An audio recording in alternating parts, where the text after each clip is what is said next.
I thought, an interesting op-ed calling upon Congress not to include Malaysia within the group of 12 nations that would make up the Trans-Pacific Partnership because of their record on human rights. Do you think that they really should be singled out beyond, say, Mexico and other countries?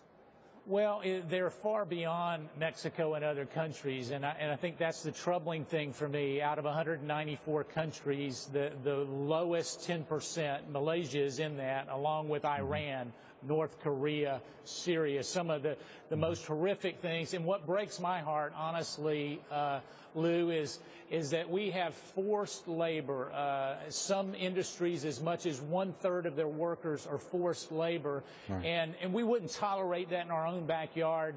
And certainly when you're talking about little girls from Nepal and Vietnam and all over, it's an issue that we need to reserve our trading rights for only those that have a respect for human rights. You know, I couldn't agree with you more, and I do think it's important to take into account the way in which countries are in fact conducting public policy.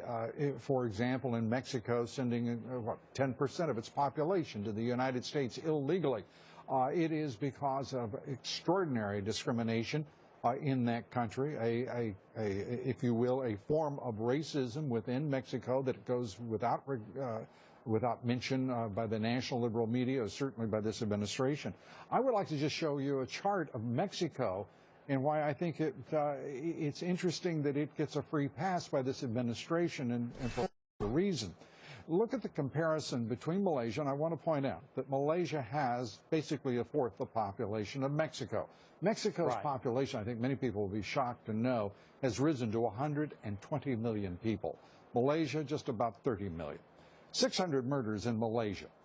23,000 in the most recent year reported by Mexico. 23,000 murders in 1 year.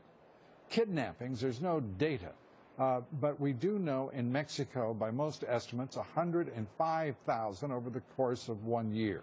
Kidnapped for ransom. Number one is Mexico. Trafficking victims. I mean, they will not comply to even bring those statistics forward.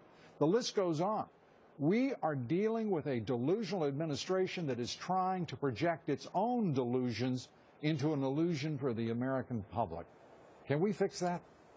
Well, I hope so. I wouldn't be here on Capitol Hill if I didn't think that we could fix it.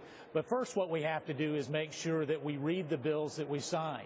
You know, I've been down in the skiff reading the TPP deal as well as the TPA deal. Hallelujah. And yet, you know, a lot of folks are not doing that. But the devil is in the details. 701 pages so far, and so there's a lot of ifs, ands, and maybes. I got to ask you, are you going to vote for something that you have just been given access to?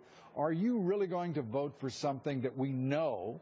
Because, I mean, part of the construction here is under TPP and the Trade Promotion Authority.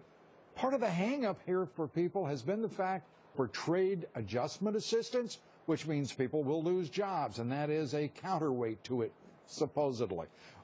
Part of the concerns here are the degrees to which there will be a level playing field among the countries. We already know better than that. We already have deficits cut into economic growth. We know trade deficits amount now for the United States $17 trillion. These are the same idiotic policies that have been followed by this country for 40 years. We're the only nation, advanced nation, following this kind of mindless, profoundly destructive trade policy, and we are on the eve of doing so again? Well, we are on the eve, but we're not there yet. I think it's a real question mark. The vote for the rule today only passed by 5 votes. And so I can tell you that tomorrow there's 2 critical votes. I'm not so sure that it gets a pass out of the House.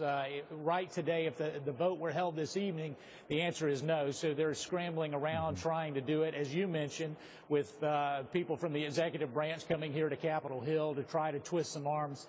But the troubling part for me is we seem to avoid some of the things, and I'm a free trader. I believe that we need to find trading partners. But the other aspect of that is currency manipulation and human rights. A number of those other issues that you as a business guy understand need to be part of any comprehensive deal, and yet we seem to turn a blind eye to that. You're going to vote for it or against it? You know, I'm going to be against it tomorrow, and so it's one of the few. It makes me at odds with some of my colleagues, but really right now I think there are too many unknowns, ifs and maybes instead of musts and shalls. Well, and I want to add some other, if I may, commendations to you.